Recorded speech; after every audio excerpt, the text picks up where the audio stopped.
Para mí es en verdad muy grato. Les voy a comentar, digamos, un par de cuestiones que tienen que ver con el tema que me pidieron hablar, pero también con una aproximación desde dónde miro el tema y desde dónde ha sido la aproximación que hemos tenido nosotros. Hablo en plural por el Instituto de Investigaciones Jurídicas, que es la institución que dirijo ahí en la Universidad Nacional Autónoma de México y que tiene una vinculación, lo comentábamos hace unos minutos, cada vez mayor con el ámbito de la bioética. Y quiero empezar por ahí, porque me parece que esa puerta de entrada nos va a ayudar a mirar lo que me pidieron, mirar que era el tema de la laicidad, la Constitución y su vinculación con la bioética. El primer dato que quiero decir es que los abogados, ustedes me imagino que no son abogadas ni abogados, los abogados suelen ser o solemos ser un gremio muy cerrado y muy autorreferente. Es decir, por muchas razones, todos los gremios tienen sus complejidades, pero el mundo jurídico tradicionalmente, además yo creo que con una visión, digamos, errada del acontecer social, como si las normas por sí solas encauzaran, digamos, y orientaran el funcionamiento de las sociedades, solían ser los juristas un gremio que miraba desde el derecho al derecho y con una cierta, digamos, distancia de otro tipo de procesos sociales. En las últimas décadas, esta no es una cuestión que haya iniciado hoy, cada vez hay como mayor comprensión desde el gremio jurídico de la importancia de la vinculación del derecho con otras disciplinas. El derecho explica una parte de los fenómenos sociales, pero obviamente no agota los fenómenos sociales, y entonces cada vez más el derecho se ha abierto a un diálogo y a una interacción pues con la ciencia política, ineludiblemente, es decir, la dimensión del poder que está detrás del derecho y el poder que se ejerce a través del derecho también requiere una visión desde la ciencia política, si no, no se comprende. Obviamente con la sociología, el derecho debe entenderse como uno de los factores que explican el acontecer de una sociedad determinada, la antropología, etc. La economía, con la economía hemos tenido, y ahí sí hay ya algo de tiempo andado en análisis económico del derecho y en la dimensión jurídica de los fenómenos económicos, y así sucesivamente. De hecho, en el instituto que dirijo, los problemas que pensamos son sobre todo problemas jurídicos, pero no los miramos ya desde la mirada exclusiva de los y las abogados. Al día de hoy el gremio en el que yo trabajo está compuesto, mi instituto, perdón, está compuesto también por demógrafos, por sociólogos, por politólogos, por economistas, y eso cada vez hace más interdisciplinario el trabajo que hacemos. Entonces, si bien nuestra agenda de investigación principal sigue siendo la jurídica, la miramos ya desde una perspectiva interdisciplinaria y problematizamos a los fenómenos jurídicos en toda su complejidad. Esto me conduce pues, directamente a los temas de la bioética.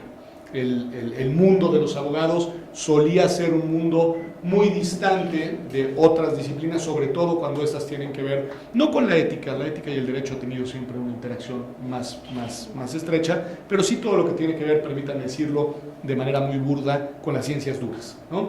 Es decir, incluso a los abogados no solo les costaba trabajo, les da temor acercarse a un terreno que nos resulta distante disciplinariamente y que tiene una complejidad que además interpela mucho los límites del derecho, ¿no? Entonces, el tema de la bioética para nosotros fue ganando terreno en los últimos años. En el Instituto de Investigaciones Jurídicas abrimos líneas de investigación relacionadas con bioética. Alguien que influyó mucho en eso es un profesor filósofo leitano, Rodolfo Vázquez, que empezó a abrir brecha desde una visión de un filósofo que después estudió Derecho y que se empezó a plantear temas de bioética aquí en México y que empezó a interactuar mucho con el Colegio de Bioética de la Universidad Nacional Autónoma de México y en ese sentido empezó, digamos, a abrir un espacio para los juristas. Cuando yo llegué a la dirección del instituto, de inmediato mantuvimos la relación con el Colegio de Bioética y empezamos a tener también una relación con ustedes, con la comisión, y ahora de hecho tenemos una serie de actividades conjuntas en las cuales miramos los problemas y los dilemas de la bioética, metiendo cada vez más y haciendo cada vez más énfasis en la dimensión jurídica, en la dimensión legal. Y esto no es exclusivo de la investigación jurídica. Si se fijan, y quizá esto les parece interesante, y voy a ir a la Constitución y voy a ir a la laicidad, o sea, voy a aterrizar para allá. Miren cómo la Suprema Corte de Justicia, poco a poco y con muchas resistencias, se fue abriendo en las últimas décadas, en algunos casos particularmente complejos, a mirar otras miradas y las miradas que tenían implicaciones también, digamos, relevantes para la bioética. Les menciono dos temas de la Suprema Corte y les menciono uno de una corte internacional y aterrizo con el tema de la laicidad en la Constitución. En un caso muy importante en el cual la Suprema Corte por primera vez se abrió a escuchar el punto de vista de médicos, el punto de vista de filósofos, el punto de vista de otros actores sociales no juristas, fue el tema de la interrupción del embarazo, que está cumpliendo una década en la Ciudad de México y que ustedes recordarán cuando se modificó el Código Penal y la Ley de Salud de la Ciudad de México, entonces Distrito Federal, para permitir la interrupción del embarazo durante las primeras 12 semanas, hubieron unas acciones de inconstitucionalidad. Y acá lo de la laicidad queda como anillo al dedo, porque esas acciones de inconstitucionalidad fueron presentadas por el gobierno del Partido Acción Nacional, por el PAN, que tiene una agenda muy clara, muy apegada a la agenda de las iglesias, déjenme decirlo en plural, ahorita entraré en ese tema, y que presentó una acción de inconstitucionalidad. Y también la presentó el presidente de la Comisión Nacional de Derechos Humanos, que es un investigador muy destacado del Instituto de Investigaciones Jurídicas, lo dirigió, con quien tengo una relación muy de colaboración, obviamente, pero que tiene una visión también, digamos, muy particular en estos temas, que es el doctor José Luis Soberanes, y que es una visión, además, muy asociada también a la agenda de la Iglesia Católica, ¿no? Y ambos presentaron la acción de inconstitucionalidad, llegó a la Suprema Corte, y la Suprema Corte, por primera vez, se abrió a escuchar las voces tanto de activistas y de organizaciones sociales de la más diversa naturaleza, como expertos, especialistas, médicos, gente que pudiera opinar pues, con elementos duros sobre las implicaciones, las consecuencias, los alcances de una norma que permitía la interrupción del embarazo en las primeras 12 semanas. Y al final, la Corte decidió confirmar la validez constitucional de la reforma de la Ciudad de México y en ese sentido esa norma pues hoy surte efectos después de esa decisión judicial, ¿no? Lo que quiero subrayar son tres cosas. Uno, como el tema de la laicidad ahí está en juego, de la intervención de las agendas religiosas en ciertas decisiones de política pública que tienen que ver además en particular con un tema en el que esto es recurrente, que es derechos sexuales y reproductivos. Dos, el tema de cómo los abogados, la Corte, que suele ser un gremio, bueno, no un gremio, un colegiado muy tradicional, muy formal, muy conservador en muchos sentidos, decide abrirse, decide escuchar otras opiniones. Y tres, cómo esas opiniones, desde una mirada científica, desde una mirada, digamos, con fundamentos distintos a la moral y a la moral religiosa, etcétera, inciden en la decisión que toma la Corte. Creo que es un buen ejemplo y es un buen caso que vale la pena recuperar. Segundo caso, recordarán quizá, no sé si hayan seguido, el caso de un conjunto de militares que estaban contagiados por el virus del VIH y que habían sido dados de baja de sus actividades en las Fuerzas Armadas. Y acá me parece bien interesante, de nuevo el caso, la laicidad entra un poquito de lado, no está tan central, está en el eje de esta decisión que tomó la Corte, sobre todo la visión compleja desde un mirador que va más allá del derecho.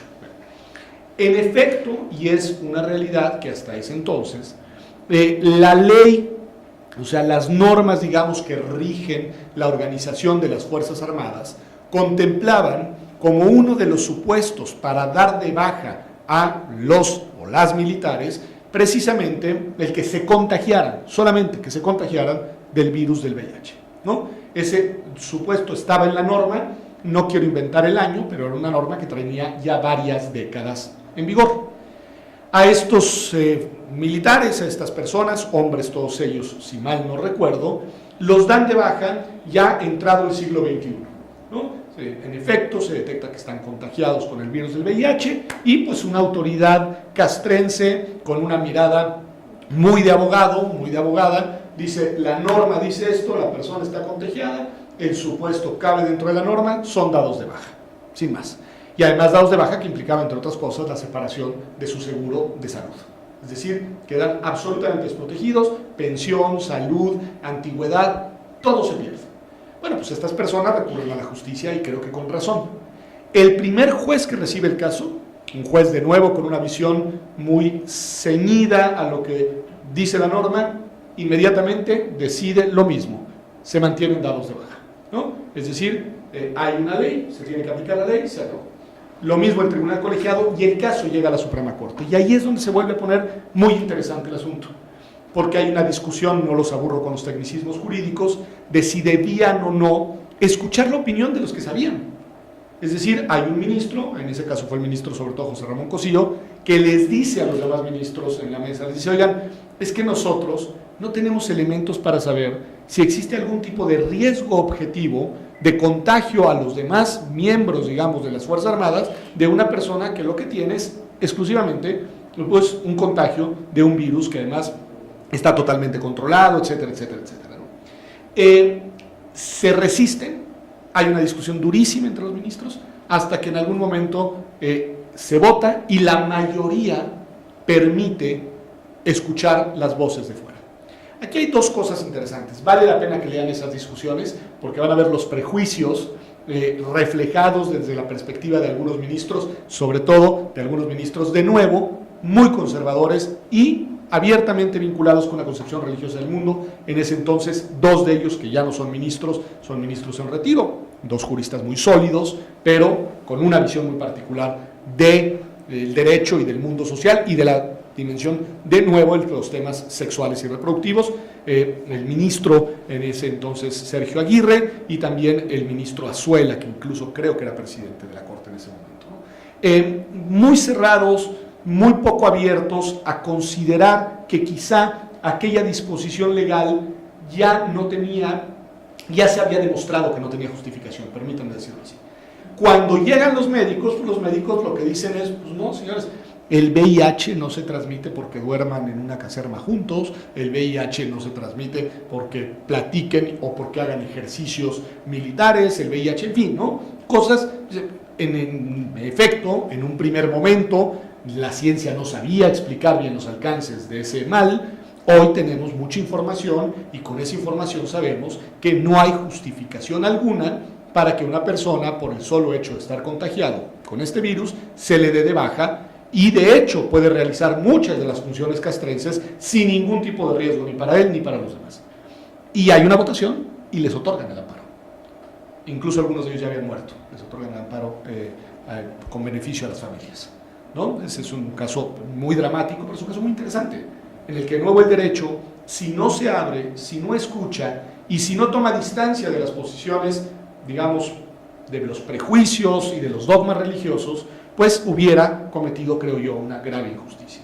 Tercer y último caso, y hago una reflexión temática sobre el asunto. El tercer caso es muy interesante, se llama Artavia Murillo contra Costa Rica.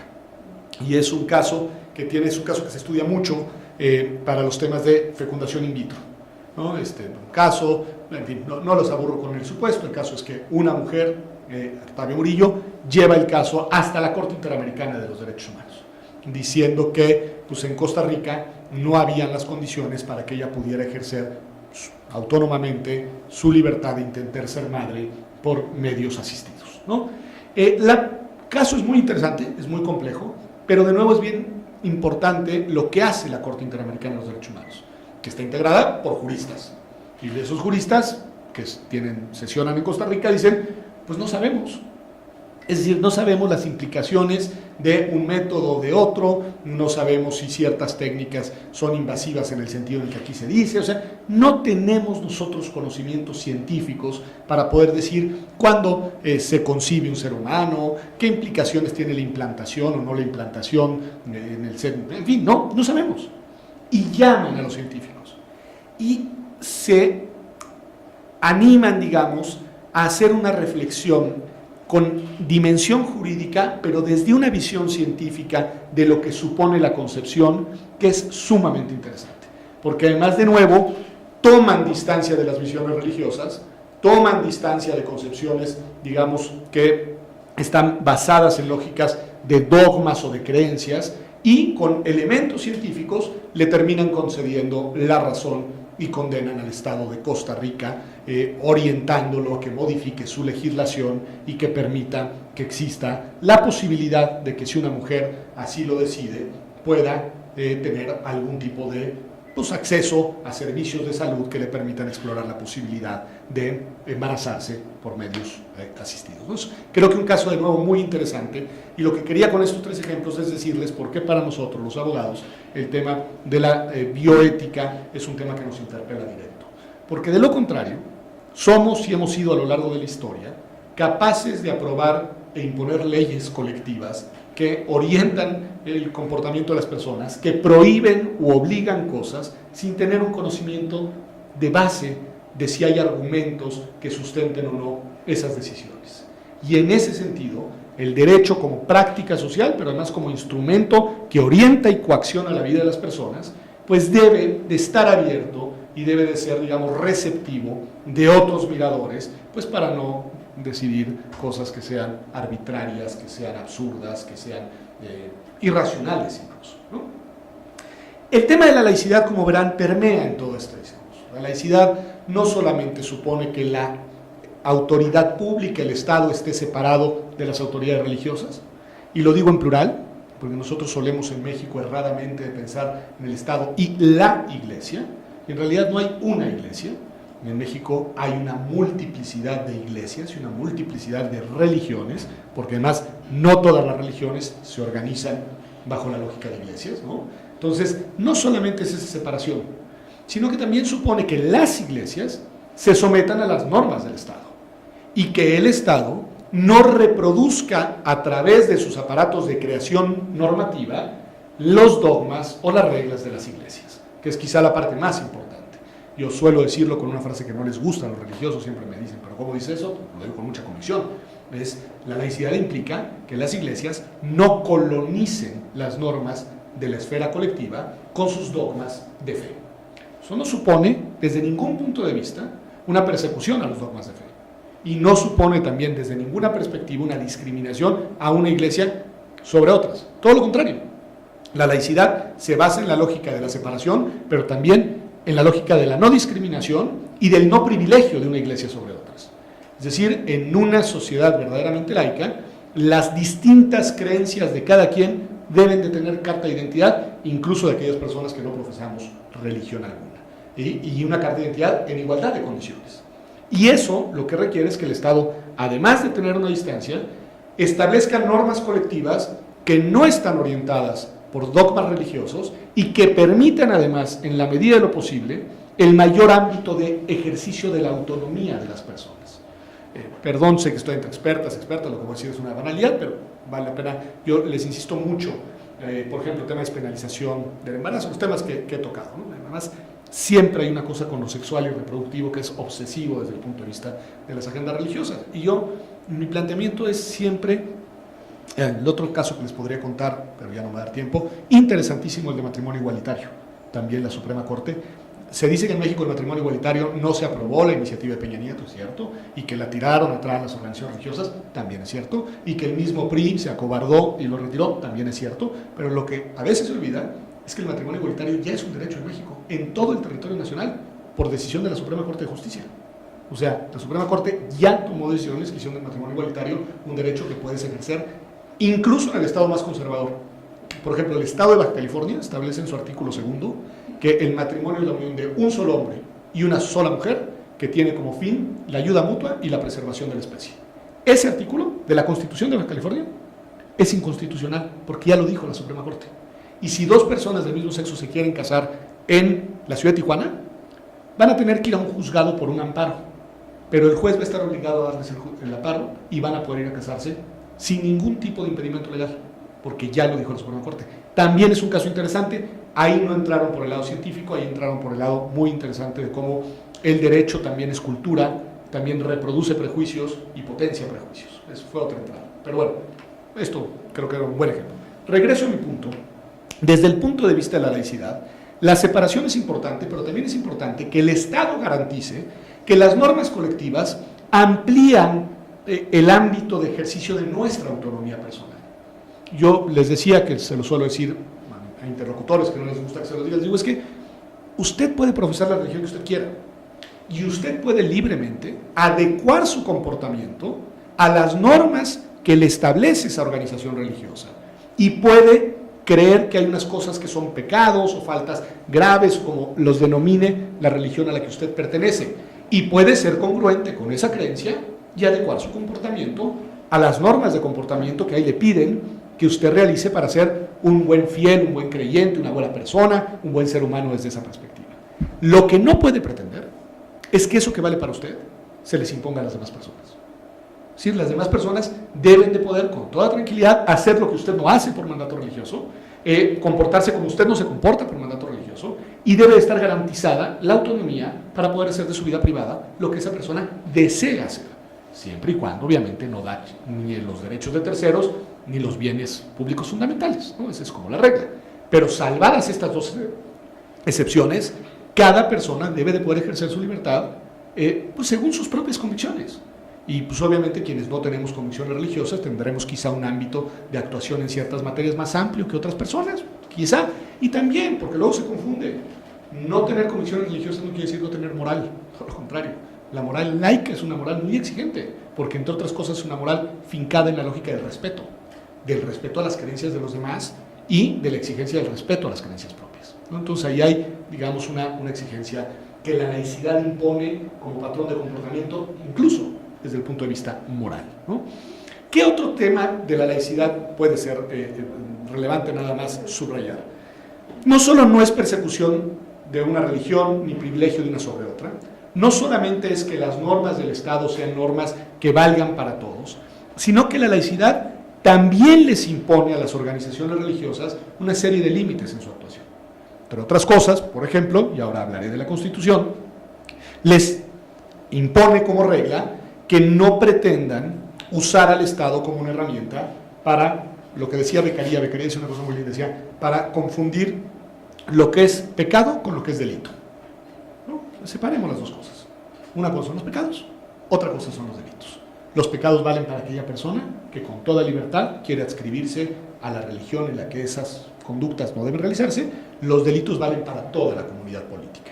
Y por lo mismo, no puedes confundirlos porque imponer una serie de dogmas religiosos a una comunidad de la cual no todos los miembros pertenecen a esa religión, pues es una imposición absolutamente lesiva de la libertad, de la autonomía de las personas, ¿no? Entonces la laicidad le impone cosas al Estado y también le impone cosas a las iglesias.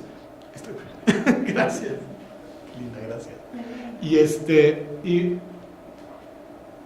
en ese sentido, esa doble imposición genera y debe generar una relación complicada entre Estado e iglesias, ¿no? ¿Por qué? Pues porque el Estado debe de imponer sus normas a las iglesias y debe contener a las iglesias. Y ahí lo que debemos esperar es lo que muchas veces no tienen, que es convicción laica por parte de quien está del lado del Estado. Yo digo que en México no hemos perdido nada en términos constitucionales en materia de laicidad. Lo que se ha perdido es una convicción de la importancia de la laicidad por parte de muchos de los actores políticos. Hay un reblandecimiento de la cultura laica por parte de las autoridades del Estado, ¿no? ¿Qué dice nuestra Constitución? Y aquí ya me voy yendo hacia el final, en materia de laicidad. Nuestra Constitución, ustedes lo van a saber, es una de las primeras constituciones, digamos, que establecen la laicidad como un principio constitucional. Esto es nuevo, Todavía en 1824, la Constitución liberal de aquel año, liberal, ya era una Constitución que era federalista, era liberal, reconocía ya el tema de los derechos y demás, en una disposición establecía que en México la única religión era la católica, apostólica y romana. Así lo decía el artículo 4, además si no me equivoco, segundo de la Constitución de 24. En la Constitución de 57, ahí ya las ideas liberales, también laicas, habían ganado un poco más de fuerza, pero no llegó a la Constitución, ese artículo de 24 desapareció, pero tampoco ninguna declaración a favor de la laicidad. Las leyes de reforma, como ustedes recordarán, son posteriores a la Constitución de 57 y son leyes, no son constitución. Son leyes que además tienen una finalidad política muy clara en ese contexto histórico. Ahí sí es una iglesia, la iglesia dominante, es una iglesia muy poderosa, muy hegemónica, y es frente y contra esa iglesia que se aprueban esas leyes. Roberto Blancarte dice, yo creo que con razón, que México tuvo que lidiar con dos y no con una guerras de independencia o luchas de independencia. La primera frente a la corona española, la segunda frente a la Iglesia Católica. Las que la Iglesia Católica estaba dentro de México. Y esas leyes de reforma son eso. son la autonomía y la emancipación del Estado en áreas estratégicas de la gestión de lo público, como los cementerios, como los hospitales, como en fin, un montón de áreas muy importantes, para crear un registro público que no dependiera de la potestad eclesiástica, ¿no? Esas son las leyes de reforma. Y ya en la Constitución de 17, Constitución revolucionaria, en fin, ustedes saben, Constitución social, etcétera, uno de los elementos que la distingue es que la laicidad entra con fuerza. Primero, en el artículo 3, la educación, ¿no? Que es clave, es, digamos, el recinto fundamental de la laicidad, pues es que los niños y las niñas en la escuela no sean, digamos, esto me gusta mucho, lo dice Pepe Woldenberg, la iglesia es para educar, no para adoctrinar. En ese sentido, no sean adoctrinados con una fe o un credo religioso. Y el artículo 3 es clarísimo, era más claro todavía en sus primeros años de vigencia, en el sentido de que la educación en sus primeros años, no solo la pública, sino también la privada, con lo cual yo estaría de acuerdo, debe de ser laica, y dice con toda claridad el artículo 3 constitucional, debe de ser ajena a los prejuicios, debe de ser ajena a los dogmas religiosos, debe de ser ajena a los fanatismos, dice la Constitución. Dice, el tema de la educación religiosa es una cosa de las casas, no es un tema de la escuela. Yo te voy a decir la importancia de eso en mi cierre. Además, ahí está ese primer artículo. Después la Constitución, en el artículo 24, desde entonces establecía la libertad de creencias. Es decir, afirmaba, como creo que está bien que se afirme, que la laicidad no quiere decir persecución de las creencias religiosas, ni quiere decir, hay quien dice que los laicos terminan siendo religiosos en su laicidad. Bueno, habrán algunos, ¿no? Habrán algunos, pero habemos otros que no, que creemos que la laicidad debe servir como carta de identidad a las convicciones de las personas, pero que en el terreno de lo público las reglas que deben valer son las reglas del Estado y en las que cabemos todas y todos, ¿no? Ese artículo 24 fue reformado, ahorita les diré cuándo, pero ahí está. Y el artículo más fuerte, el más claro, en el cual la separación queda zanjada, pero incluso las reglas con las cuales deben de comportarse los ministros de culto religioso, es el artículo 130 constitucional, que en su versión primera era durísimo, ¿no? Se modificó en los tiempos del presidente Salinas, como ustedes recordarán, para atenuarlo un poco, pero era tan duro que ahí sí yo creo que era un exceso. Por ejemplo, impedía salir a la calle con vestimenta religiosa, y les impedía a los ministros del culto no solo ser votados, como todavía se impide hoy, sino también votar, ¿no? Y otra serie de limitaciones. Hoy eso se ha atenuado, yo creo que hay unas reglas claras de qué se vale y qué no se vale. No se impide a los ministros del culto opinar sobre las cuestiones públicas, lo que sí se impide es incidir directamente en, por ejemplo, los procesos electorales. Sí se les impide denostar a las instituciones del Estado, o rechazar o negarse a cumplir con las normas que establece el Estado mexicano, y sí se les impide también ser votados. Pero ojo, porque alguien puede, algunos incluso colegas extranjeros, dicen, qué duro, eso es una restricción a un derecho humano. No. Nadie les impide ser un día candidatos y presidentes, lo único que se les pide es que no lo sean mientras son ministros del culto. Entonces, ¿quiere ser usted candidata a senadora? ¿Quiere ser candidato a presidente? Sepárese del ministerio del culto religioso y después postúlese ya como una persona que ejerce sus derechos de ciudadanía a plenitud, ¿no? Eso es lo que establece el 130. Bueno, en los 100 años que tiene vigencia la Constitución, que ha sido reformada en muchos temas, muchas veces, en el tema de la laicidad ha tenido 3 retoques. Aquella reforma, si no me equivoco, es de 1992 o 93, pero en los tiempos del presidente Salinas, en las cuales hay una especie de acuerdo con las organizaciones religiosas de bajarle 2 rayitas al 130 constitucional y de adecuar su texto más a la realidad de un país que se estaba democratizando. Y eso se hace. Y después, en el año 2012, se reforman 2 artículos. El 24, el de la libertad de las creencias que ya les decía, que se reconoce que en México cada quien puede creer lo que quiera, y se agrega algo que a mí me parece importante, dice, las creencias o las convicciones éticas que cada quien desee abrazar, ¿no? Al meter esto de las convicciones éticas, se les está dando reconocimiento constitucional a las personas que no tienen creencia religiosa alguna, ¿no? Que vivimos desde una perspectiva agnóstica o atea del mundo, y que se reconoce ahí que ese ateísmo, ese agnosticismo, tienen exactamente el mismo valor que las creencias religiosas, ¿no? Y después se modificó el artículo 40. El artículo 40 nunca se había reformado, es el que dice que es voluntad del pueblo mexicano constituirse en una república federal, representativa, democrática, y se agregó la palabra laica, ¿sí? Entonces se dijo república laica, lo cual nos da una identidad constitucional muy clara, adscrita a una agenda muy precisa, que es la de la separación y la del trato, además, igualitario a las distintas religiones. Concluyo diciendo que esto es clave en dos ámbitos. Es clave en el ámbito de lo social. México no es el México del siglo XIX en el que existía una sola iglesia hegemónica y mayoritaria. Hay entidades federativas de nuestro país en el que las otras religiones tienen incluso ya mayoría, o sea, en los estados del sureste son más los fieles de iglesias, en su mayoría protestantes de corte cristiano, que los creyentes de la fe católica.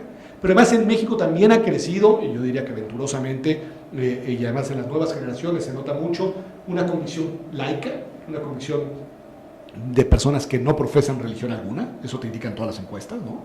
Y en ese sentido, hoy la laicidad es importante, no solo para contener las pulsiones hegemónicas de una iglesia dominante, sino para garantizar la no discriminación en igualdad de condiciones a las distintas convicciones de las personas. Y en ese sentido, una sociedad diversa, plural como lo es la nuestra, requiere que no haya una iglesia que imponga su credo a las personas. Entonces es una de las razones. Pero también es muy importante para los temas de ustedes. Es decir, si esa separación no se garantiza, vuelvo a decirlo, se puede opinar desde cualquier punto de vista y nadie debe de restringir la libertad de expresión de otros. Pero a la hora de tomar las decisiones, en los temas que ustedes realizan, la visión laica es clave. Es clave porque se requiere un punto de vista laico, entre otras cosas, para realizar investigación científica.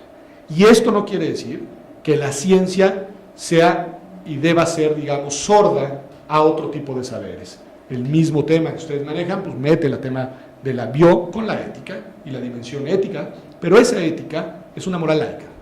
Es una moral en la cual, por supuesto que vale la dignidad de las personas, por supuesto que vale la autonomía, la libertad, en fin, una serie de principios, pero desde una perspectiva laica que permita, entre otras cosas, enfrentar los dilemas que la bioética nos pone sobre la mesa con apertura de criterio, ¿no? Y además es clave, sobre todo, en agendas que tienen que ver con cuestiones de nuevo sexuales y reproductivas, que es quizá uno de los nichos en los cuales hay mayor resistencia a la apertura por parte de las organizaciones religiosas y hay mayor necesidad de seguir pensando, explorando, investigando, ¿no? Entonces, la laicidad es condición de posibilidad del desarrollo científico y en ese sentido la laicidad es condición de posibilidad de una sociedad que va acumulando nuevos saberes y que va ampliando sus conocimientos de nuestra experiencia vital en el mundo. Ya lo que sea del otro mundo, para quien cree en el otro mundo, pues es una cuestión que se cuece en otra agenda, que es una agenda distinta, ¿no? Entonces, la Constitución mexicana tiene esa identidad. Concluyo diciendo, no la tienen todas, la Constitución argentina en su artículo 2 dice que el gobierno de ese país sostiene, ¿sí? Se sostiene el culto católico, religioso y apostólico, ¿no? De hecho, el presidente Menem, que era, no me acuerdo si no creyente, pero de origen musulmán, tuvo que convertirse al catolicismo para poder ser presidente de la Argentina, y no hace muchos años, hace unos añitos, hace poco. En México no tenemos eso, tenemos una cuestión distinta, en la cual me pueden decir, oye, el modelo norteamericano, a ver, ese es laico o no laico, es poco laico, ¿sí? Pero en algunos nichos son muy respetuosos, como en los ámbitos de investigación, ahí se mantiene, hablan y opinan normalmente los comités de bioética y representantes de credos religiosos, pero no son determinantes a la hora de decidir. Pero piensen una cosa, en el mundo anglosajón, tanto Reino Unido como Inglaterra, es distinto a lo que ha sucedido en México, en Latinoamérica, en Francia, en el cual la Iglesia Católica fue un hegemón durante mucho tiempo. Allá, en el mundo anglosajón, sobre todo lo que hay es desde un inicio la pluralidad religiosa que nos ha venido llegando a nosotros. Por eso, la idea de la relación entre el Estado y la religión en Estados Unidos es menos tajante en su separación, pero es muy ecuménica.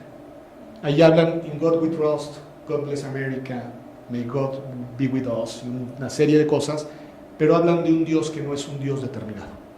Hablan de un Dios que es un Dios, digamos,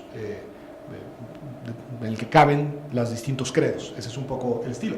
De todos modos, creo que no es una gran idea que el presidente jure texto religioso, creo que no es una gran idea que Dios esté en todas las decisiones políticas fundamentales, a mí no me parece. Yo siempre digo que el problema en Estados Unidos lo tienen sobre todo los ateos, porque en ese ecumenismo se asume y se presume que todos tienen un Dios, y pues no es así. Y yo también decía que nunca un ateo llegaría a ser presidente de Estados Unidos. No ha llegado, pero no le fue tan mal a Bernie Sanders en las primarias demócratas, y desde un inicio abiertamente dijo que él no tenía religión. Entonces, bueno, pues por ahí algún día, lo que pasa es que ganó lo peor, y entonces, bueno, estamos en otro escenario. Pues en verdad, muchas gracias por la invitación. Para mí ha sido un gusto estar el día de hoy aquí con ustedes. Espero que no haya sido un tema demasiado árido, siendo un tema pues, de abogados y de la Constitución, pero bueno, yo les agradezco mucho la verdad su atención y su tiempo.